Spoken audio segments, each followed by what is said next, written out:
What's good, everyone? OJ here. Welcome back to another video. Today we have some interesting information for you guys, so let's go ahead and get right into it. And we're starting off with something that has temporarily crushed my own dreams. So Bandai Namco original IP game projects General Manager Katsuhiro Harada has confirmed that a Xenosaga remaster was considered but shot down by the company. Quote, "A Xenosaga Collection actually progressed to the remaster plans, but failed in a profitable market analysis," Harada said in a tweet. "Sorry guys, this plan will be difficult to resurface." Xenoblade Episode 1 first launched for the PlayStation 2 in February 2002, followed by Xenosaga Episode 2 in June 2004, and finally Xenosaga Episode 3 in July 2006. Now, for those who are trying to connect the dots here and you don't know, yes, the people who made Xenosaga also currently make Xenoblade. That is Monolith Soft. They are now a first-party developer for Nintendo because they were purchased by them. But before they were purchased by Nintendo, they did make these Xenosaga games, and Monolith Soft has long been known as one of the premier RPG developers in the industry for the past 20 years plus, dating all the way back to their time at Square Enix when they're within them, and they made some of the greatest games of all time, working on Final Fantasy, Chrono Trigger, Secret of Mana, and more. So it's very unfortunate that this couldn't get off in terms of the plans, but here's what I think on this. One, it sucks. Right? Obviously, it sucks that they had something planned or they were planning it, but they said, oh, well, it's not going to be profitable, so we're not going to do this. But I understand. Like, you have 1, 2, and 3 games that you need to do, that you need to remaster to a decent level, right? Because it'd be on maybe the PlayStation 3 or the PlayStation 4 or current generation or the Nintendo Switch. So I get it. It's not a small taking. It's something that you have to actually put some time into. Otherwise, you're going to get bad ports. So yes, it is going to take some time and money to remaster all of those games, get the voice acting, just kind of do everything that you need to do to clean those games up, because they are rough around the PS2 edges when it comes to the mid-level type of budget RPGs that are really good in gameplay, but everything else could be like, oh, okay, maybe not the best in terms of the PS2 class. But I'll say this, man, I love the Xenosaga games. I have all of them. They're some of my favorite games of all time, and I think that this is where Nintendo needs to step in. I would say maybe within the next year or two and help out with this, because who would make these? Obviously, if you remaster them, they're already made, so you can just get a porting studio to do it. But I honestly think that the best way to get these done is to give it to Monolith Soft.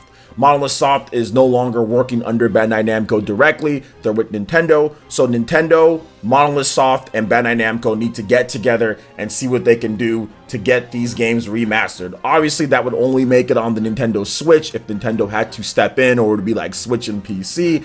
But I'd rather have them than not have them at all, right? And Monolith Soft is the company to do that. But Monolith Soft is very busy doing their own things when it comes to helping out with the next Legend of Zelda game, when it comes to Xenoblade Chronicles Definitive Edition. People want Xenoblade Chronicles X. So I understand why Monolith Soft is pretty much backed up at this point, and maybe they're not available to do this, or maybe it doesn't work out from a money-wise for them to do this when they can make more money doing Xenoblade remasters and Xenoblade remakes or whatever the case is, because Xenoblade games do sell better, or did sell better, than Xenosaga games on the PS2. So it's very unfortunate, but I do think that there still is hope at some point, maybe when there is some extra time. And I have a video that's coming up actually talking about Xenoblade Chronicles Definitive Edition and why that is super important, and that will explain how, if that game does well, maybe they'll go back and see that there is some profitability, or there can be some nice profits within a Xenosaga with what Monolith Soft has done in the past. So we'll just have to wait and see on that. But very unfortunate news, but I am still hopeful maybe at some point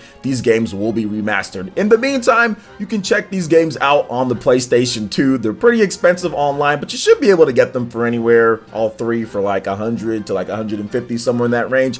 Pick yourself up a PS2, or you can even play it on your PC with some of the PS2 emulator stuff that you can do there. Just get the games, put them in there. You guys can follow the directions on that. So either way, what do you guys think about this when it comes down to it? I'd love to hear you guys' thoughts in the comment section below. All right, moving on to the next topic here. Seems like Final Fantasy VII Remake is getting a demo. Looks like that's been leaked on the PS PSN store, in addition to Patapon 2 Remastered as well. So interesting information here. You know, these almighty PlayStation 4 leaks when it comes to the PSN store. So the games tracker on GameStat, which tracks everything that has been added to the PlayStation Store, has added covers for Final Fantasy VII Remake demo and the Long Silent Patapon 2 Remastered. A demo for Final Fantasy VII Remake has yet to be officially announced by Square Enix, but the PlayStation Store listing all but confirms its existence. Final Fantasy VII Remake is due out for the PlayStation 4 on March 3rd, 2020. Then we also have a Patapon 2 Remastered was announced for the PlayStation 4 in December 2007, but has been silent ever since. The PlayStation Store listing all but confirms its imminent release. So they announced it 2 years ago at this point, and now they're finally getting it to come out on the PSN. All right, whatever on that one. But the big one here is Final Fantasy VII Remake demo. That is a very good idea. I think it's a good idea to have a Final Fantasy VII Remake demo to let people know what this game is all about, to let people experience some of that new battle style and even get in some of that classic battle style, let people see the graphics and everything. I mean, I don't think it needs one in terms of sales, but when it comes down to it, I guess it's cool that they're having a demo. It's always nice. Maybe there's even some like a dynamic theme that you can get. And also, you have to look at the new fans too, right? If you're 15, 16, or 17 years old, you probably didn't grow up with Final Fantasy VII in your life. You were probably playing other things because that game came out in 1997. So a lot of the people that are maybe into PlayStation or even into Final Fantasy at this point, maybe their first one was Final Fantasy 15 or even Final Fantasy 13 when they were younger. They can get into this demo here, see what the game is all about. I know me, it's a day one buy no matter what, but I will take this demo if it does come out and definitely be streaming it or playing it or do a gameplay video or something because I'm extremely excited for Final Fantasy VII Remake. Patapon 2, I couldn't care less about that game, but it's cool that it's finally coming if that's the case. Man, they should have given us an update since December 2017, but hey, it is what it is. We've had worse, right? I mean, remember how long it took for Final Fantasy 15 to come out? So what do you guys think about this Final Fantasy VII Remake demo? Looks like it's going to be leaked. Are you guys excited for that? What about Patapon 2? Let me know your thoughts in the comment section below. All right, and moving on to the final topic here, we have another confirmation, a re-confirmation that Shin Megami Tensei V is still in active development. So this is something that's straight from Atlus. So the latest issue of Weekly Famitsu features New Year's cards from 54 companies, which provided various interesting tidbits of information. You guys can check out the whole thing, link in the description below, if you want to see more of what companies like Cyber Connect 2 had to say, Spike Chunsoft, D3 Publisher, you have Nippon Ichi Software, Idea Factory. There's a lot of people on there, but we're going to be focusing in on what Atlus had to say here. So Atlus says, quote, "We're currently hard at work developing Shin Megami Tensei V and Project RE Fantasy or Project Re Fantasy." So those are the two games that they're currently working on. They're letting people know. And I've always told people, when people say Shin Megami Tensei V is canceled, it's going to be repurposed. People are freaking out about some of this stuff here when it comes to Shin Megami Tensei V, and I'm like, no, this is Atlus. They take a long time for their games. They announce them way too early. They do weird promotions leading up to. They'll tease and tease and tease. They'll take 6 years to localize things. I mean, obviously I'm exaggerating there, but they'll take a long time just to do everything, guys. They did the same thing with Persona 5. Same thing with Persona 5. They were teasing it like back in like, what, 2014? Or something like that, or 2013 we started hearing about Persona 5. It didn't come out all the way till 2017 here in the West. It just takes a number of years and they announce things too early and they do weird promotions leading up into it. That's just how Atlus is when it comes down to everything here, guys. So yes, Shin Megami Tensei V is still coming out for the Nintendo Switch. Yes, it's still in active development. Yes, they're taking forever. Yes, there's better ways they can do things, but this is just how Atlus is.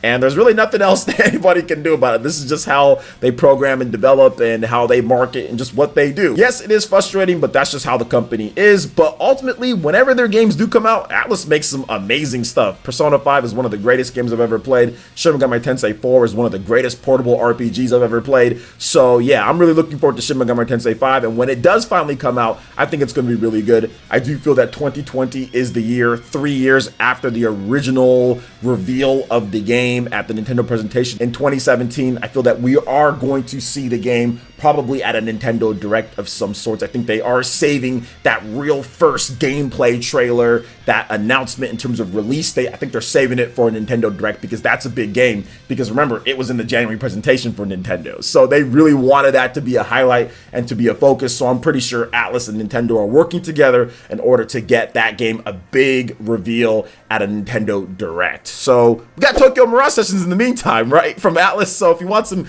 good JRPG action that I know most of you guys didn't play, check out Tokyo Mirage Sessions. It comes out this January, right? It'll be out pretty soon here. So check that game out. In the meantime, it's really good. So what do you guys think about all the different topics here, from the Xenosaga Collection failing for right now, Final Fantasy VII Remake demo, also Shin Megami Tensei V? Let me know your thoughts in the comment section below. All right, guys, that wraps it up for this video here. Go and check out the links in the description below. We got Facebook and Twitter. Go ahead and give us a like and a follow on our social media. Hit that like button if you did like this video. Lets me know you guys want more content like this going forward in the future. And subscribe to PlayerEssence for the latest RPG, Japanese, and Nintendo gaming news. Thank you so much for watching, and we'll catch you guys for the next one. Peace.